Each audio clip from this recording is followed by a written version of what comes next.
Selamat datang di channel MPI. Pada video kali ini, kita akan membahas tentang sinyal RSOK. Sinyal RSOK adalah sinyal yang menyala saat tors menyentuh plat. Bila sinyal RSOK bermasalah atau tidak berfungsi, maka pada saat proses cutting, setelah tors menyentuh plat, tors akan terus turun ke bawah. Langkah pertama yang harus kita lakukan pengecekan dengan menggunakan manual jok pada sumbu Z-aksis. Caranya dengan menekan tombol up dan down. Pada saat tors menyentuh plat dan limit switch pada posisi on, bila sinyal RSOK tidak menyala, maka limit switch tidak menerima sinyal dari BOB. Langkah kedua, kita buka cover Z-aksis. Kemudian, kita lakukan pengecekan pada kabel yang terhubung ke limit switch. Bila tidak ada kabel yang terputus, kita lanjutkan pengecekan menggunakan multitester.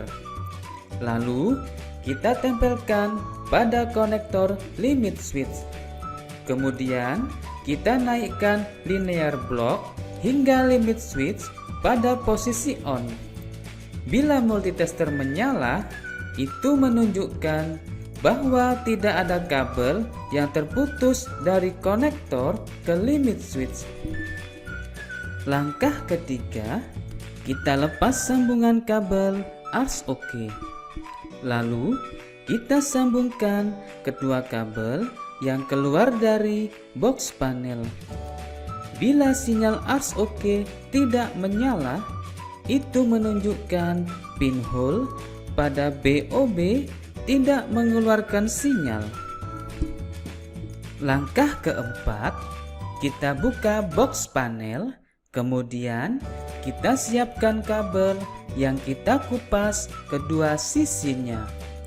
Lalu kita masukkan satu sisi ke ground dan satu sisi lagi ke pinhole 13.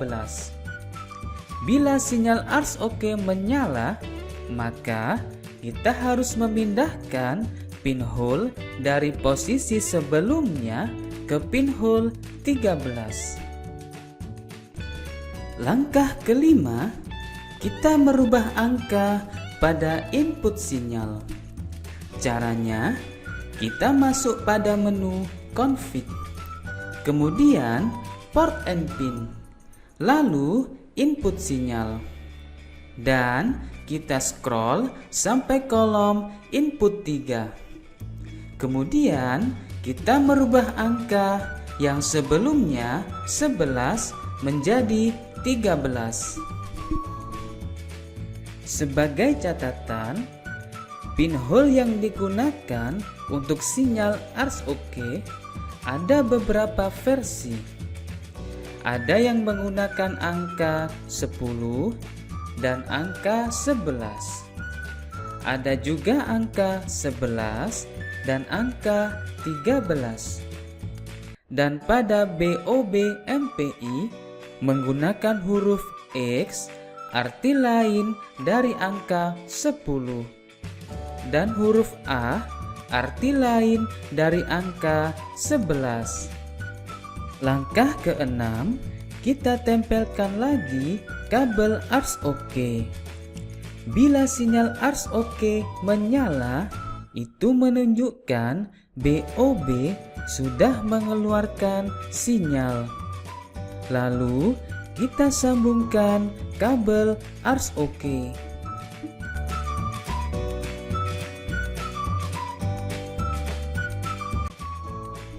Langkah terakhir, kita lakukan manual jok pada sumbu Z-aksis. Kemudian, kita lakukan up dan down. Pada saat tors menyentuh plat dan sinyal RSOK menyala, itu menunjukkan sinyal RSOK sudah kembali bekerja normal.